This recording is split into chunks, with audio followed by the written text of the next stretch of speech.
একদা নমরুদ তখন রাষ্ট্রপ্রধান। একদিন নমরুদ তার সেনাবাহিনীর সাথে রাজদরবারের দিকে ফিরছিলেন। রাজদরবারে ফিরে তার সেনাবাহিনী এবং মন্ত্রী ও কর্মকর্তাদের বললেন, আমার চেয়ে শক্তিশালী এই জগতে আর কেউ নেই। আমি খোদা, সুতরাং তোমরা সবাই আমাকে খোদা বলে স্বীকার করে নাও। তখন আল্লাহ রাব্বুল আলামিন হযরত ইব্রাহিম আলাইহিসসালামকে বললেন, হে ইব্রাহিম, তুমি নমরুদের কাছে যাও, তাকে দ্বীনের পথে আহ্বান করো। আল্লাহ রাব্বুল আলামিনের এই নির্দেশ পেয়ে হযরত ইব্রাহিম আলাইহিসসালাম নমরুদের কাছে গেল এবং বলল, হে নমরুদ, তুমি স্বীকার করে নাও আল্লাহ এক, আল্লাহ নিরাকার ও সর্বশক্তিমান, সমস্ত বিশ্বজগৎ সমূহের প্রতিপালক। আল্লাহ তাআলার প্রতি ঈমান আনো। বলো, লা ইলাহা ইল্লাল্লাহ, ইব্রাহিম খালিলুল্লাহ, আল্লাহ ছাড়া কোনো মাবুদ নেই এবং ইব্রাহিম তার বন্ধু। এই কথা শুনে নমরুদ বলল, হে ইব্রাহিম, এই জগতের বাদশা তো আমি আবার কাকে মালিক মনে করব? হে ইব্রাহিম, তোমার রব আল্লাহর কাছে আমার কোনো প্রয়োজন নেই। আমি তো নিজেই খোদা। আমি খুব অল্প দিনের মধ্যেই তোমার রবের প্রাণ সংহার করে তার রাজ্য কেড়ে নেব। আমি হব জগতের মালিক। নাউজবিল্লাহ। তখন হযরত ইব্রাহিম আলাইহিসসালাম বলল, হে মূর্খ কাফের নমরুদ, তুমি আমার আল্লাহকে কোথাও খুঁজে পাবে না। তখন নমরুদ বলল, সেই ব্যবস্থা আমি করব, সময় হলে তুমি দেখতে পাবে। এই কথা শুনে হযরত ইব্রাহিম আলাইহিসসালাম আর কিছু বললেন না, সেখান থেকে চলে আসলেন। তারপর নমরুদ যখন তার নিজ কক্ষে এসব কথা চিন্তা করছিল কিভাবে আল্লাহকে হত্যা করা যায়, ঠিক সেই সময় ইবলিস শয়তান নমরুদের কক্ষে আসলো এবং বলল, নমরুদ, তুমি বড় বড় 4টে শকুন পালন করো, তাহলে তুমি আল্লাহকে হত্যা করতে পারবে। এই পরামর্শ দিয়ে ইবলিস শয়তান সেখান থেকে চলে গেল। পরের দিন থেকে নমরুদ ইবলিসের কথা অনুযায়ী 4টি বড় বড় শগুন পালন করতে লাগলো এবং সেগুলিকে মূল্যবান খাবার দিয়ে মোটা, তাজা ও শক্তিশালী করলো। এদিকে নমরুদ ও তার লোকজন একটি 4 কোণা বিশিষ্ট চৌকি তৈরি করতে লাগলো। তখন সেখানে একটি লোক আসলো এবং তাকে বলল, জাহাপনা, এটা দিয়ে আপনি কি করবেন? নমরুদ বলল, সময় হলে দেখতে পাবে আমার কত ক্ষমতা। অতঃপর নমরুদ একা একা ভাবতে লাগলো এটা দিয়ে কিভাবে কাজ সম্পন্ন করা যায়। ঠিক সেই সময় শয়তান ইবলিস আবারও হাজির হলো এবং তাকে বলল, ওই শগুনগুলোকে 2 দিন ক্ষুধার্ত রাখবে এবং যে চৌকিটি তৈরি করেছে ওর উপরের দিকে মাংসের টুকরো ঝুলিয়ে দেবে, তার নিচের দিকে শগুনগুলিকে ঠিকভাবে বেঁধে নেবে, তাহলেই তোমার কাজ সম্পূর্ণ হয়ে যাবে। এই পরামর্শ দিয়ে ইবলিস শয়তান সেখান থেকে চলে গেল। পরের দিন ইবলিসের কথা অনুযায়ী ওই চৌকির নিচের দিকে শগুন 4টিকে সুবিধা মতো বেঁধে নিল আর মাংসের টুকরোগুলো শগুনের চোখের সামনে উপরের দিকে ঝুলিয়ে দিল।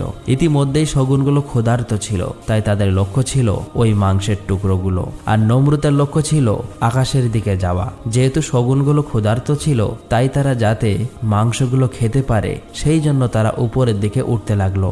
অতঃপর নমরুদ তীর ধনুক সহ একজন সঙ্গীকে নিয়ে ওই চৌকির উপরে উঠে বসলো। এরপর মূর্খ নমরুদের সেই শগুনবাহী যান উপরের দিকে উঠতে লাগলো। কাফের নমরুদের ধারণা ছিল আল্লাহ রাব্বুল আলামিন উপরের দিকে থাকে, তাই সে উপরের দিকে যেতে লাগলো। উঠতে উঠতে যখন সে অনেক উপরে উঠে গেল, পাহাড় পর্বত সমস্ত কিছু যখন তার দৃষ্টির অন্তরালে চলে গেল, তখন নমরুদ ভাবলো এবার তার কাজ সম্পূর্ণ হয়ে যাবে। এবার মূর্খ কাফের নমরুদ আল্লাহ তাআলাকে হত্যা করার জন্য তার ধনুকের তীর লাগালো। নাউজবিল্লাহ। এই সমস্ত দেখার পর নমরুদের ওই সঙ্গীর মনে ভাবান্তরে দেখা দিল। তখন সে বলল, জাহাপনা, আপনি কাকে লক্ষ্য করে উপরের দিকে তীর নিক্ষেপ করতে যাচ্ছেন? তখন নমরুদ বলল, আমি ইব্রাহিমের রব তার কথিত খোদাকে হত্যা করব এবং তাকে হত্যা করে আমি তার রাজ্য দখল করে নেব।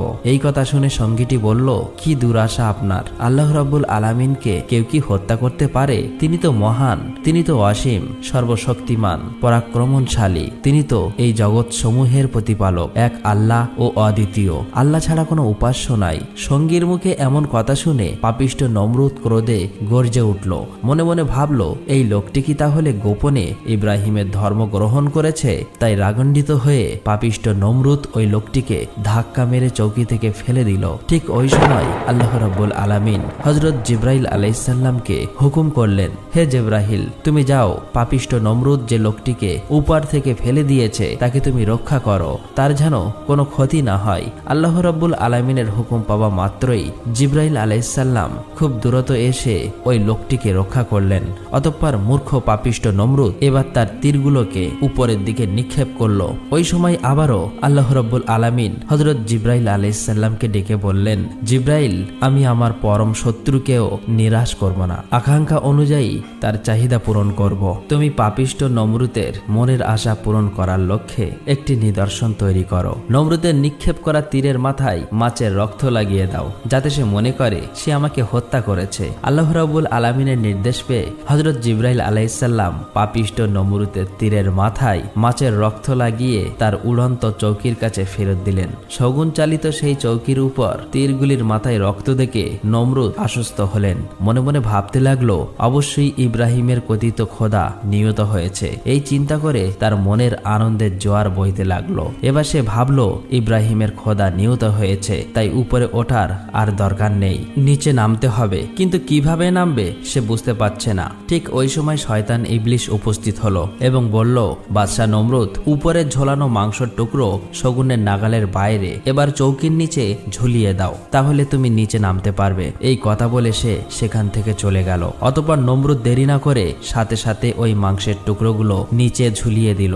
অতএব শগুনগুলো মাংসের লোভে নিচের দিকে নামতে শুরু করলো। কিছুক্ষণ পর নমরুদ নিচে নেমে আসলো। অতঃপর নমরুদ মহা আনন্দে ওই রক্তমাখা তীরগুলি নিয়ে রাজ দরবারে চলে আসলো। তারপর নমরুদ হযরত ইব্রাহিম আলাইহিসসালামকে খবর পাঠালো। খবর পাওয়া মাত্রই হযরত ইব্রাহিম আলাইহিসসালাম রাজ দরবারে আসলো। তখন নমরুদ বলল, হে ইব্রাহিম, এই দেখো তোমার রব আল্লাহকে আমি হত্যা করে এসেছি, এই দেখো রক্তমাখা তীর। তখন হযরত ইব্রাহিম আলাইহিসসালাম বলল, হে নির্বোধ মূর্খ নমরুদ, তুমি তো দূরের কথা সমগ্র পৃথিবীর সৃষ্টিকুলের শক্তি একত্রিত করলেও আল্লাহ রাব্বুল আলামিনের সামান্যতম কেউ ক্ষতি করতে পারবে না। তিনি তো অদৃশ্যমান নিরাকার, তিনি সর্বশক্তিমান। তাকে মানুষের আকারের কল্পনা করা চরম মূর্খতা আর বোকামি। তার উপর কারো কোনো ক্ষমতা শক্তি সক্রিয় হতে পারে না। তখন মূর্খ নমরুদ হযরত ইব্রাহিম আলাইহিসসালামের এই কথা শুনে বলল, আচ্ছা, তোমার যদি তাই মনে হয় যে আমি তোমার খোদাকে হত্যা করতে পারিনি, তাহলে আমি তোমার খোদার সাথে